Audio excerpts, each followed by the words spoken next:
आजको 6 प्रश्नमा स्वागत छ। नमस्कार, म नवराज चालिसे।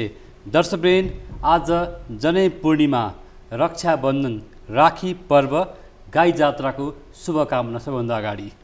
र नेपाली संस्कृति, नेपाली परम्परा, हाम्रा भाषा संस्कृतिले गर्दा नेपाली समाज धनी र सम्पन्न पनि छ। र नयाँ जनै फेर्ने र रक्षाबन्धन, राखी बाँध्दै आज जनै पूर्णिमा मनाइँदैछ। हरेक वर्ष श्रावण शुक्ल पूर्णिमाको दिन जनै पूर्णिमा मनाउने गरिन्छ। यस वर्ष बिहिबार र शुक्रबार 2 दिन पूर्णिमा तिथि रहे पनि सूर्योदय कालमा पूर्णिमाको तिथि रहेकोले आज शुक्रबार देशभर नै जनै पूर्णिमा मनाउने भनिएको छ। र पञ्चाङ्ग निर्णायक समितिले पनि आज र गाई जात्रा पनि र जनै पूर्णिमा र क्वाटी पर्व अथवा राखी पर्व मनाउन सकिने कुरा बताएको छ, जनाएको छ। र नेपाली समाजमा विभिन्न धर्म, संस्कृति, परम्परा, मान्यता, जात जाति र एउटा हरेक सम्पदाको, हरेक जात जातिको आफ्नै खालको मौलिक संस्कृति, मौलिक परम्परा छ, जसले गर्दा नेपाली समाजलाई समुन्नत बनाएको छ। आज नेपाली संस्कृतिमा विभिन्न खालका विचलनहरू पनि आएका छन्, तर चाडपर्व संस्कृतिलाई हामी नेपाली समाजमा जगेर्ना र संरक्षण गर्नको लागि नेपालीहरू देश विदेश जहाँ रहे पनि आफ्नो चाडपर्व र संस्कृतिहरूलाई निकै उत्साह साथ मनाउने गर्दछन्। र आज हामी चाडपर्व संस्कृतिले नेपाली समाजमा एकता, भाइचारा, सद्भावलाई पनि बढाउँछ। यिनै सन्दर्भमा आज हामी त्रिभुवन विश्वविद्यालय इतिहास, त्यसैगरी पर्यटन आतिथ्य विभाग केन्द्रीय विभागका प्राध्यापक डाक्टर घनश्याम भट्टराईसँग आज हामी जनै पूर्णिमा, त्यसैगरी रक्षाबन्धन, राखी पर्व, गाई जात्रा लगायतका पर्वहरूको सांस्कृतिक, सामाजिक, धार्मिक, मौलिक पक्षका बारेमा कुराकानी गर्नेछौँ। यहाँलाई स्वागत छ। हस्, नमस्ते। सबैभन्दा अगाडि जनै पूर्णिमाको आजको यो चाडपर्वको अवसरमा यहाँलाई शुभकामना। हस्, यहाँलाई पनि शुभकामना। हाम्रो चाडपर्व संस्कृतिका बारेमा कुराकानी गर्दै गर्दा आज हामी जनै पूर्णिमाबाटै कुराकानी गरौँ। रक्षाबन्धन, राखी पर्व, गाई जात्रा लगायतका पर्वहरू अथवा गुनी पूर्णिमा, होइन, यो सबै पर्वले नेपाली समाजलाई एकता, सद्भाव, भाइचारा बढाएको छ। एकदमै हामी नेपाल चाहिँ समृद्ध छौँ हाम्रो परम्परा संस्कृतिमा। र नेपाली समाजको सबभन्दा महत्त्वपूर्ण विशेषता नै के हो भने विविधतापूर्ण हाम्रो जुन संस्कृति छ र त्यो विविधताले हामीलाई एक सूत्रमा बाँच्न मद्दत पुर्याएको छ। हाम्रो समाज विविध हाम्रो धर्म, संस्कृति, परम्पराबाट एकताबद्ध भएर एक अर्कालाई आदर, सत्कार, प्रेम र भ्रातृत्व भावना सहितको समाज निर्माणमा एउटा यसले ठुलो महत्त्व पुर्याएको छ। त्यसैले हाम्रा चाडपर्वहरू पनि सांस्कृतिक एकताका महत्त्वपूर्ण माध्यमहरू हुन्। जनै पूर्णिमा अथवा रक्षाबन्धनबाटै आज हामी कुराकानी थाल्छौँ। यो जनै पूर्णिमा कस्तो खालको पर्व हो, यसलाई कसरी मनाउने गरिन्छ, के छ?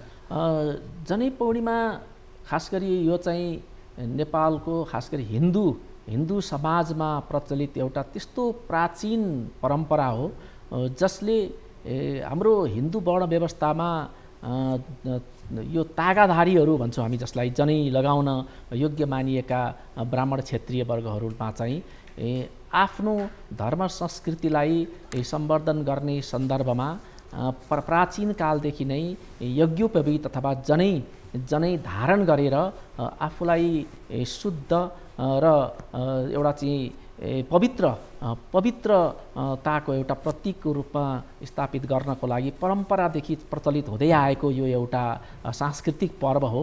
र यो पर्वमा ब्राह्मण क्षेत्रीहरूले र कतिपय अन्य जस्तै नेवार जातिमा पनि कतिपय जातिहरूले चाहिँ जनै धारण गर्नुहुन्छ र उहाँहरूले यो जनै धारण गरेर आफूलाई एउटा शुद्ध पवित्र मानव जातिको रूपमा स्थापित गर्नको लागि, आफूलाई एउटा ईश्वरको विभिन्न हाम्रा ऋषिमुनिहरूको चाहिँ सन्ततिको रूपमा आफूलाई चाहिँ निरन्तरता दिनको लागि प्राचीन कालदेखि चल्दै आएको यो एउटा सांस्कृतिक पर्व हो। जस्तो जनै किन लगाइन्छ? यसको एउटा धार्मिक, सामाजिक, आध्यात्मिक पक्ष के छ? हो, अब जनैका विभिन्न धार्मिक महत्त्व त छँदैछ, किनभने ब्राह्मणहरूले, क्षेत्रीहरूले आफूलाई जुन एउटा धार्मिक एउटा चाहिँ उनीहरूको अस्तित्व हो त्यसलाई कायम गर्न परम्परादेखि चल्दै आएको हो। तर यसका विभिन्न सामाजिक र सांस्कृतिक र वैज्ञानिक मान्यताहरू पनि हामीले देखेका छौँ। यो जनैले हामीलाई के गरेको छ भने जब हामी जनै धारण गर्छौँ, जनैमा विभिन्न डोराहरू हुन्छन्, जनैमा नट गाँठोहरू हुन्छन्, बन्धनहरू हुन्छन्।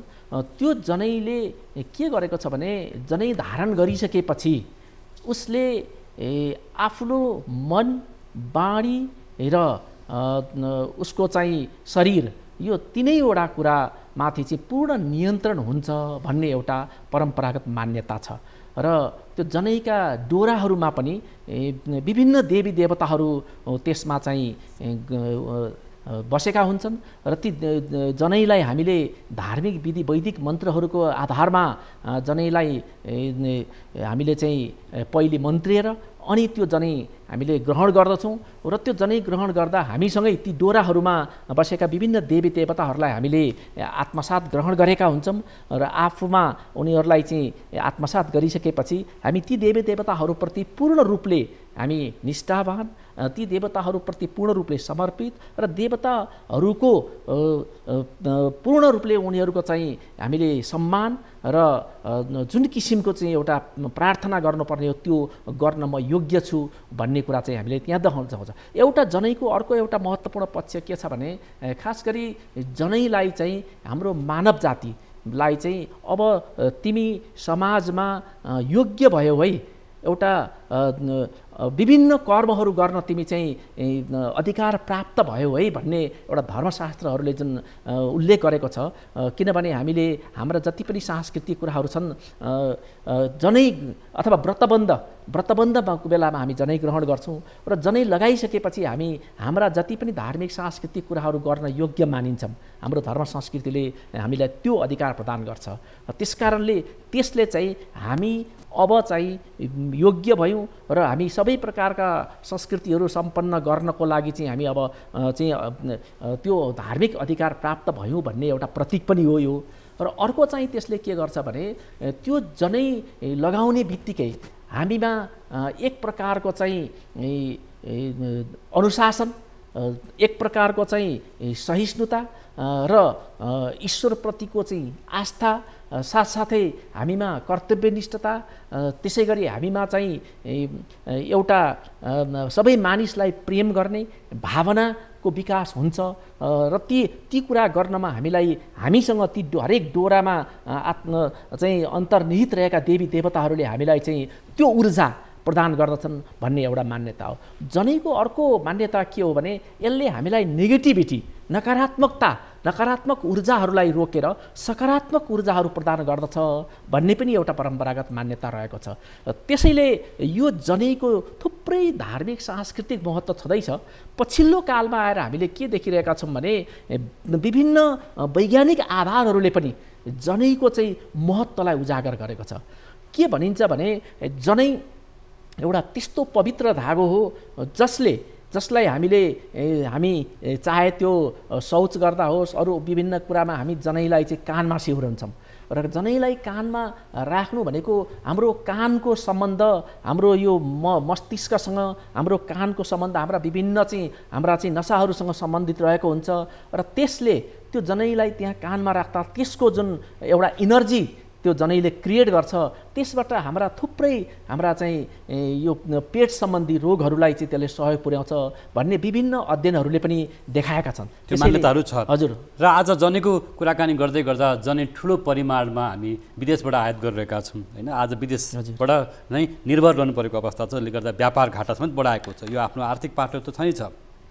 र रक्षाबन्धन, आजको दिनमा रक्षाबन्धन, ऋषि तर्पणी होइन, राखी पर्व पनि जोडिएको छ। यो परम्परालाई कसरी जोड्नुहुन्छ? हाम्रो समाजमा त एउटा बहुजाति, बहुधार्मिक, बहुसंस्कृति पनि छ होइन।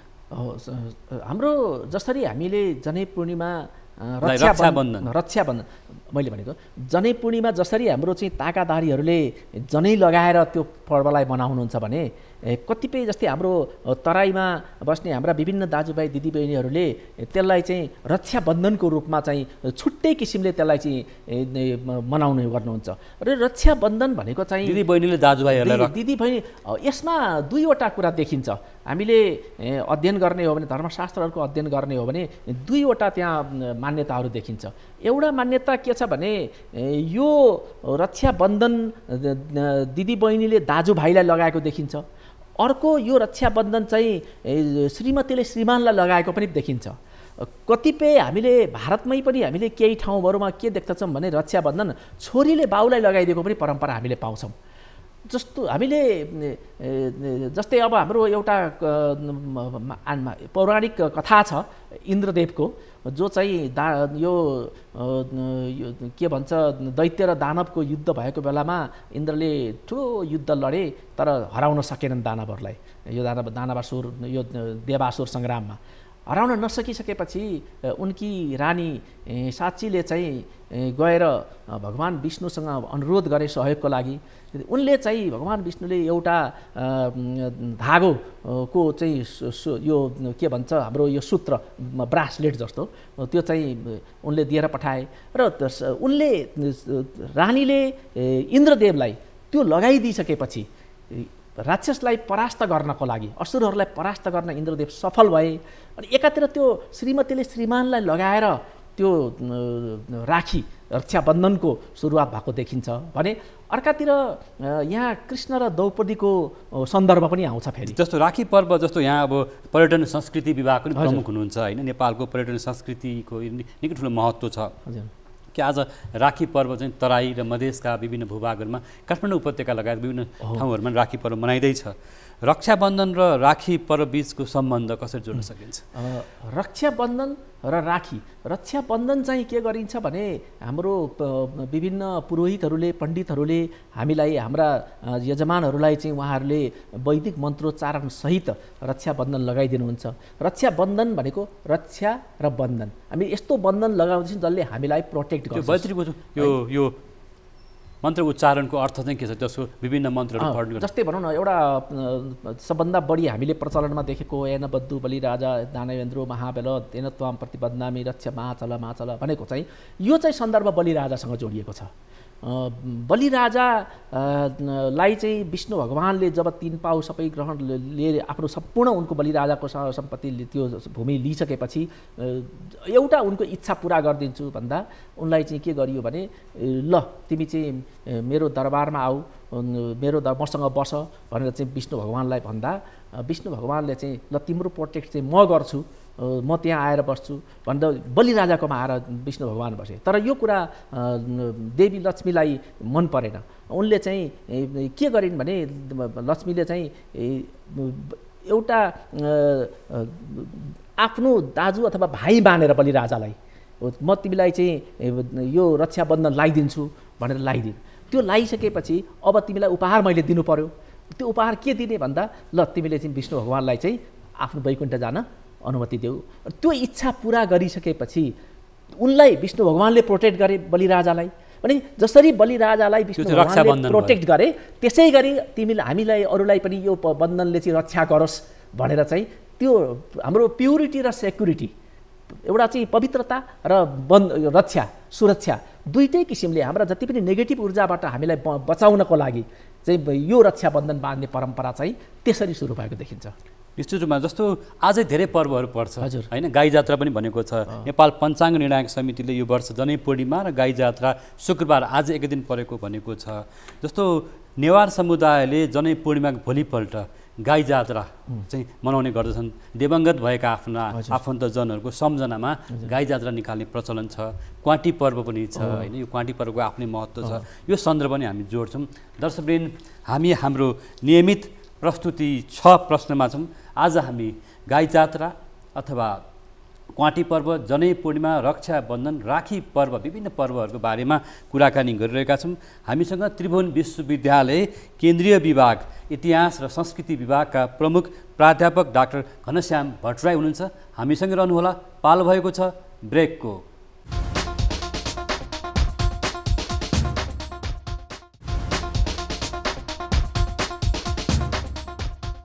प्रश्नमा फेरि पनि स्वागत छ। दर्शकवृन्द, आज जनै पूर्णिमा, गुनी पूर्णिमा, रक्षाबन्धन, राखी पर्व, गाई जात्रा, यो अवसरमा आज हामीसँग त्रिभुवन विश्वविद्यालय त्यसै गरी इतिहास र संस्कृति अथवा पर्यटनका केन्द्रीय विभागका प्राध्यापक डाक्टर घनश्याम भट्टराई हुनुहुन्छ। यहाँले फेरि स्वागत छ। धन्यवाद। यहाँले वास्तवमा चाडपर्वको राम्रो एउटा विश्लेषण गरिरहनु भएको छ। आज यो क्वाँटी पर्व पनि भनिन्छ, क्वाँटी होइन, घर घरमा क्वाँटी खाने चलन पनि छ, गुनी पूर्णिमा, गाई जात्रा र पञ्चाङ्ग निर्णायक समितिले आजै नै जनै पूर्णिमा पनि, रक्षाबन्धन, गाई जात्रा भनेर भनेको छ होइन। यो विषयमा अलिकति यहाँले अलिकति अगाडि बढाउनुहोस्। हो, अब हामीले सामान्यतः हेर्दा के पाउँछौँ भने जनै पूर्णिमाको भोलिपल्ट गाई यात्रा पर्छ। तर यो पटक पञ्चाङ्ग निर्णायक समितिले चाहिँ के भन्यो भने पूर्णिमा जनै पूर्णिमा सूर्योदयबाट सुरु हुनुपर्ने, सूर्योदयबाट सुरु नभएको हुनाले आज चाहिँ दोस्रो दिन जनै पूर्णिमा, जुन चाहिँ एकदम थोरै तिथि मात्रै रहेको छ। त्यसैले बिहानको सुरुको केही घडीहरू चाहिँ जनै पूर्णिमा मनाएर त्यसपछि चाहिँ प्रतिबद्धता लाग्ने बित्तिकै गाई यात्रा मनाउने भन्ने चाहिँ यो पञ्चाङ्ग निर्णायक समितिले पनि निर्णय गरेको छ। यो धार्मिक कुराहरू भयो र योभन्दा पहिले पनि यस्ता घटनाहरू घटेको रहेछ। पञ्चाङ्ग निर्णायक समितिले चाहिँ यस्ता उदाहरणहरू पहिले पनि, जस्तो हाम्रो 1994 साल, 24 साल, 30 साल, 31 साल, 55 साल, 61 साल, 70 साल, विभिन्न समयमा पनि यस्ता घटनाहरू घटेका एकै दिन जनै पूर्णिमा र गाई जात्रा दुईटै चाड एकै दिन परेको देखिँदो रहेछ। जहाँसम्म गाई जात्राको कुरा छ, गाई जात्रा चाहिँ खास गरी काठमाडौँ उपत्यकामा नेवार समुदायहरूको एउटा महत्त्वपूर्ण चाड हो। यो चाड भन्न त सामान्यतः प्रताप मल्लको पालादेखि चलेको भनेर भनिन्छ। प्रताप मल्ल, एउटा ऐतिहासिक तथ्य के छ भने प्रताप मल्ल त्यसबेला यो महामारी, उपत्यकामा महामारी फैलियो। त्यसबेला यो बिफरहरू, त्यसै गरी अरू विभिन्न महामारीहरू फैलिने क्रम हुन्थ्यो र त्यस क्रममा प्रताप मल्लका छोराहरूको मृत्यु भयो। चक्रवर्तीन्द्र मल्लको मृत्यु भइसकेपछि रानी चाहिँ साह्रै शोक विवल भइन् र रानी शोक विवल भइसकेपछि उनको त्यो शोकलाई चाहिँ निवारण गर्नको लागि राजा प्रताप मल्लले यो गाई यात्रा चलाउने चाहिँ चलन चलाए। किनभने यो चाहिँ एउटा मृत्यु भनेको कुरा एउटा स्वाभाविक प्रक्रिया हो र यो तिमीलाई मात्रै पर्दैन, आम जनतालाई पनि यस्तो मृत्युको शोक परेको छ। नपत्याए लु हेर भनेर चाहिँ उनले गाई यात्रा चलाएर जसको घरमा 1 वर्षभित्र आफन्तहरू, नातेदारहरूको मृत्यु भएको छ परिवारमा, उनीहरूको सम्झनामा यो गाई निकालेर सहरभरि परिक्रमा गर्ने र त्यो परिक्रमा गर्दा खास गरी काठमाडौँमा चाहिँ के भनियो भने प्रताप मल्लद्वारा हनुमान ढोका दरबार, जुन राजाको दरबार थियो, त्यो हनुमान ढोका दरबार घुमाएर लैजानुपर्ने। जसले पनि गाई यात्रा निकाल्दाखेरि हनुमान ढोका दरबार घुमाएर लैजानु भनेको रानीलाई देखाउनु। हेर, यो राज्यमा थुप्रै, यो वर्षभित्रमा थुप्रैका आफन्तहरू मरेका छन्, थुप्रैका छोराछोरीहरू मरेका छन्, त्यसकारणले तिमीलाई मात्रै शोक परेको होइन भनेर बुझाउन कोसिस गरियो। तर त्यतिले मात्रै पनि रानीको चाहिँ चित्त बुझेन, उनको शोकमा कमी आएन। त्यसपछि गाई यात्रामा अब के गरियो भने यो हास्य व्यङ्ग्यलाई, कमेडी रसलाई चाहिँ त्यहाँ समावेश गरियो र त्यसपछि विभिन्न त्यो गाई यात्राको बेलामा कमेडीहरू गर्ने, हास्य व्यङ्ग्यहरू गर्ने, गाई यात्राको प्रोसेसनमा पनि विभिन्न किसिमका हाम्रो समाजका विकृति, विसङ्गति, बेथिति, अन्याय, अत्याचारको विरुद्ध हैन कलाकारहरूले त्यसलाई चाहिँ प्रदर्शन गर्ने कार्य गरियो। अब लुगाहरू पनि उल्टो, जस्तै केटाले केटीको लाउने फ्रकहरू लगाएर, पटुकाहरू लगाएर, अनि त्यो हिँड्दाखेरि पनि त्यो पटुकाहरूको दुईवटा उसमा चाहिँ टुप्पोमा विभिन्न भाँडाकुँडाहरू चाहिँ बाँध दिने अनि हिँड्दाखेरि टङ्ग्रङ आवाज गर्दै हिँड्नुपर्ने, अनि विभिन्न किसिमका गाई जात्राले बेथितिलाई उजागर गर्छ। खास गरी त्यो चाहिँ के हो भने त्यसबेला भएका विभिन्न विकृति, विसङ्गतिहरूलाई उजागर गर्ने र त्यो विकृति, विसङ्गतिहरूलाई पनि बडो हास्यात्मक रूपले उजागर गरिदिसकेपछि अनि त्यसले चाहिँ रानीलाई चाहिँ उनको शोक घटाउन मद्दत पुगोस् भनेर चाहिँ यो चलाइएको थियो। वास्तवमा गाई यात्रा, गाई निकाल्ने चलन चाहिँ त्योभन्दा पहिलेदेखि, लिच्छवी कालदेखि नै नेपालमा चल्दै आएको हो। तर जुन किसिमले गाई यात्राको चाड मनाउन थालियो त्यो चाहिँ प्रताप मल्लको समयमा विभिन्न किसिमले रानीको शोकलाई कम गर्न विभिन्न, जस्तै अब यसमा पनि अलि फरक छ। काठमाडौँ, ललितपुर र भक्तपुरमा अलि फरक किसिमको छ। जस्तै भक्तपुरमा चाहिँ यो तमाचाहरू निकालिन्छ, लामो चाहिँ त्यो उसमा बाँसमा कपडाहरू बाँधेर तमाचा जस्तो निकालिन्छ। त्यसै गरी चाहिँ कीर्तिपुरमा चाहिँ विभिन्न गीत सङ्गीत विभिन्न डान्सहरू गर्दै चाहिँ गाई यात्राहरू मनाइन्छ। तर सबभन्दा महत्त्वपूर्ण गाई यात्रा चाहिँ काठमाडौँमा मनाइने परम्परा हो। र त्यसपछि भक्तपुर, ललितपुर र पछि चाहिँ के देखियो भने एउटा ऐतिहासिक घटना के पनि देखिन्छ भने पाटन ललितपुरमा पनि मनाइन्छ। ललितपुरमा पनि मनाइन्छ। रणबहादुर शाहको पालामा आएपछि के भयो भने रणबहादुर शाहको पालामा यो त्यसबेला यो बिफोरको महामारी एकदमै फैलिएपछि उनले चाहिँ सबै 5 वर्षभन्दा मुनिका बच्चाहरूलाई चाहिँ बाहिर उपत्यका बाहिर लैजानु भन्ने आदेश दिएछन्। जस्तो महामारी भनौँ त्यति बेला बिफोर भयो होइन, अहिले चाहिँ कोरोना महामारी भन्छ। कोरोना महामारी भने जस्तो कोरोनाबाट पनि धेरै आफन्तजनहरू हामीले गुमाएका छौँ गुमायौँ होइन, आफन्त साथीभाइ अथवा परिवारका सदस्यहरू। आज पनि त महामारी छ, महामारी छ। आज समाजमा रोग व्याधिको महामारी पनि छ, राजनीतिमा नि महामारी छ होइन। त्यही भएर कलाकारहरूले व्यङ्ग्य गर्छन्, व्यथितिको एउटा चाहिँ आक्रोश बोल्छन्। यसरी हेर्दाखेरि गाई जात्रालाई हामी संस्कृतिमा र यहाँ आफै पनि एउटा पर्यटन आतिथ्य विभागको प्रमुख पनि भएको नाताले यस्ता हाम्रो सांस्कृतिक पर्वहरूलाई पर्यटनसँग जोड्न सक्छौँ। एकदमै हाम्रो पर्यटनको एउटा महत्त्वपूर्ण पक्ष भनेकै संस्कृति हो। हामीले प्रकृति र संस्कृति यी दुईटाले पर्यटनको विकास प्रवर्धनमा हामी प्रकृतिमा पनि संस्कृतिमा धनी छौँ, सम्पन्न छौँ। प्रकृति र संस्कृति र हाम्रा धेरै संस्कृति प्रकृतिसँग पनि जोडिएका छन्। फेरि धेरै संस्कृतिहरू है हामीले जस्तै भनौँ न, हाम्रो यो आजको एउटा चाड छ, म एउटा यहाँलाई सन्दर्भ जोड्छु। आजको जुन जनै पूर्णिमाको जुन चाड छ, यो दिन काठमाडौँ उपत्यकामा एउटा प्रकृतिसँग तादात्म्य गर्ने एउटा महत्त्वपूर्ण घटना छ। त्यो भनेको चाहिँ यो ब्याचा नकेबु भन्ने चाड हुन्छ। आज ब्याचा नकेबु भनेको भ्यागुतालाई खानेकुरा दिने चाड। भ्यागुतालाई खानेकुरा दिने, भ्यागुता भनेको त के हो भने वर्षाको सङ्केत दिने एउटा दूतको रूपमा लिइन्छ। अब वर्षा हुँदैछ है, वर्षा हुन्छ है, अब तिमीले चाहिँ आफ्नो विभिन्न चाहिँ खेतीपाती गर्न पाउँछौ, पानी आउँदैछ भनेर त्यसका दुईटा घटना छन्। एउटा वर्षाको दूतको रूपमा भ्यागुतालाई चाहिँ पूजा गरिन्छ, खानेकुरा दिइन्छ, क्वाटी लगायत विभिन्न सिमीदेखि विभिन्न कुराहरू लगेर दिइन्छ। दोस्रो कुरा के छ भने हाम्रो यो एउटा कथा छ पहिले, यो घण्टाकर्ण भन्ने गठेमङ्गलमा अस्ति भर्खर गयो। त्यो गठेमङ्गल भन्ने घण्टाकर्णले चाहिँ साह्रै दुःख दिएछ मानिसहरूलाई, कृषकहरूलाई। अनि कृषकहरूलाई दुःख दिइसकेपछि भ्यागुताले चाहिँ त्यो कुरा चाहिँ अब यसलाई कसरी यसलाई गर्ने भनेर भ्यागुताले मद्दत गरेछ मान्छेलाई। त्यो घण्टाकर्ण उसले चाहिँ तिमी मान्छेलाई किन खान्छौ, बरु मलाई खाऊ आऊ भन्ने। अनि जब घण्टाकर्ण उतिर लाग्छ, ऊ उफ्रेर भाग्ने, फेरि गर्ने हुँदाहुँदै हिलो दलदलमा पुर्याएछ र दलदलमा फसाएर मार्न सहयोग पुर्याएछ। एउटा त्यसको सन्दर्भमा प्रकृतिको पूजा।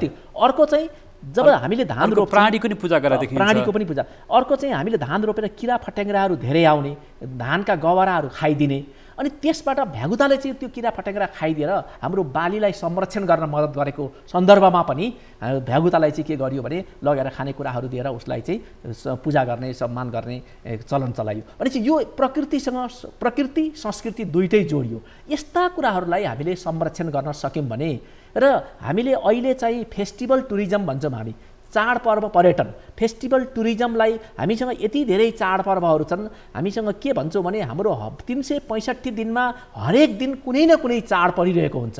र यस्ता महत्त्वपूर्ण चाडपर्वहरूलाई चाहिँ केन्द्रित गरेर पर्यटकहरूलाई हामीले ती चाडपर्व अवलोकन गर्न आकर्षित गर्न सक्यौँ भने चाडपर्व हाम्रो संस्कृतिको पार्ट मात्रै रहँदैन, यो एउटा पर्यटनको महत्त्वपूर्ण वस्तुको रूपमा पनि हामीले यसलाई विकास गर्न सक्छौँ। र अहिले पछिल्लो कालमा हाम्रा चाडपर्वहरूलाई पर्यटनसँग जोड्ने काम सुरु भएको छ। तर यसलाई अझ एउटा चाहिँ धेरै राम्रो कुरा गर्नु। जस्तो आज हामी जनै पूर्णिमा, रक्षाबन्धन, राखी पर्वदेखि अब हामी गाई जात्रा पर्वको सम्म हामीले यसको ऐतिहासिक सामाजिक पक्षहरू उच्चारण गऱ्यौँ होइन। अब हामी खानाको परिकार होइन, अब यहाँले पर्यटनको महत्त्व छ भन्दै गर्दा हाम्रो विभिन्न खालको संस्कृति छ, चाडपर्वहरू छ, तराई मधेस पहाड हिमाल सबैतिर देशभरका नै विभिन्न पर्वहरू छन्। ती पर्वहरूमा खाने एउटा परिकार पनि आफ्नै महत्त्व छ। आज यो क्वाटी खाने चलन पनि छ नि, प्रचलन छ नि, यसको नि अलिकति यसको सामाजिक पक्ष, ऐतिहासिक पक्ष एकदमै हामीले यसो हेरौँ त हाम्रो जति पनि चाडपर्वहरू छन् नि, ती चाडपर्वहरूमा खानेकुराको ठुलो महत्त्व छ।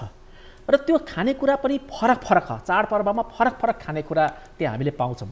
तपाईँले हेर्नुहोस्, दसैँमा एक प्रकारको खानेकुरा, तिहारमा अर्को प्रकारको खानेकुरा, मकर सङ्क्रान्तिमा अर्को खानेकुरा, त्यो खानेकुराको सन्दर्भ केमा जोडिएको छ भने हाम्रो चाहिँ माघी वातावरणसँग हाम्रो चाहिँ स्वास्थ्यसँग जोडिएको छ। अनि हाम्रो चाहिँ स्थानीय उसमा चाहिँ के उत्पादन हुन्छ, कुन समयमा हाम्रो सिजन भन्छौँ नि, सिजनसँग मौसमसँग पनि सरकार छ। जस्तै अहिलेको यो क्वाटी भनेको चाहिँ के हो भने हामी गर्मी मौसममा, बर्सातमा, खेतबारीमा कृषि काम गर्ने, हामी काम गरेर चाहिँ हामीमा विभिन्न किसिमका चाहिँ यो सर्दीहरू लाग्ने, हाम्रो शरीरलाई चाहिँ हामीले चाहिँ अब ताप दिनुपर्ने, शरीरमा भएका विभिन्न किसिमका चाहिँ रोग व्याधहरू हटाउनु पर्ने, हाम्रो पेटको डाइजेस्टिभ सिस्टमलाई चाहिँ ठिक ठाउँमा ल्याउनु पर्ने।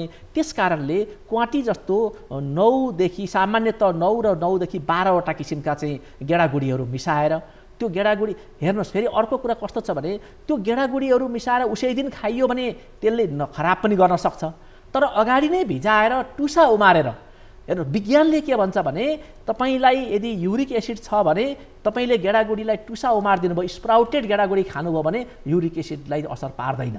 भनेपछि गेडागुडीलाई उमारेर त्यसबाट हुने त्यो अत्यधिक प्रोटिन चाहिँ नआओस्, तर त्यसले शरीरलाई ताप दियोस्, गर्मी दियोस् र सारा तपाईका चाहिँ विकारहरू शरीरभित्र जुन छन् त्यो चाहिँ नाश होस्, तपाईको चाहिँ डाइजेस्टिभ सिस्टम ठिक होस् भन्नको लागि चाहिँ क्वाटीको भनेको चाहिँ विभिन्न किसिमका गेडागुडीहरूको रस सुप बनाएर तपाईले खानुहुन्छ भने स्वास्थ्यलाई तपाईले चाहिँ प्रवर्धन गर्नको लागि, स्वास्थ्यलाई अझ तपाईले चाहिँ प्रबलीकरण गर्नको लागि चाहिँ यस्ता गेडागुडीको महत्त्व छ। र पहिले चाहिँ यो वर्षमा 1 दिन मात्रै खाइन्थ्यो, त्यसैले यसलाई क्वाटी पुर्ने, खास गरी त्यो पूर्णिमाको दिन मात्रै क्वाटी खाने भन्ने चलन थियो। आजकल चाहिँ अब यो हामीले विभिन्न समयमा पनि खान्छौँ हैन। जस्तै भनौँ न मकर सङ्क्रान्तिमा अस्ति भर्खरै एउटा कल्चरल फेस्टिभल पनि कुरा गर्नुभयो, फुड फेस्टिभलहरू होइन, खानाका परिकारहरूबाट पनि हामी पर्यटनलाई प्रवर्धन गर्न सक्छौँ।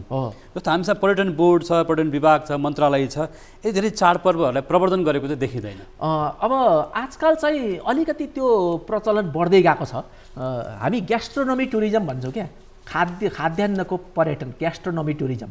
त्यसले के गर्छ भने जस्तै हामी पहिले के Tharu food festival, Newar food फेस्टिभलहरू, थकाली फुड फेस्टिभल, यस्ता फेस्टिभलहरू आयोजना गरेर पर्यटकहरूलाई त्यस्ता चाहिँ भोजनहरूको चाहिँ अनुभव लिनको लागि, स्वाद लिनको लागि हामीले आकर्षित गर्न सक्छौँ। अहिले पछिल्लो कालमा विभिन्न होटलहरूले पनि त्यो आयोजना गर्छन्, विभिन्न समुदायहरूले पनि त्यो आयोजना गरेको देख्छौँ पछिल्लो कालमा चाहिँ। तर जुन रूपमा हुनुपर्ने त्यो हुन सकेको छैन, जुन प्राथमिकताका साथ त्यसलाई बढाउनु पर्ने त्यो चाहिँ बढाउन नसकेको अवस्था हो। तर हामीसँग यस्ता प्रचुर खजानाहरू छन् जसलाई हामी पर्यटनको वस्तुको रूपमा हामी बिक्री गर्न सक्छौँ। त्यो हाम्रो सम्पदा हो, त्यो हाम्रो स्ट्रेन्थ हो।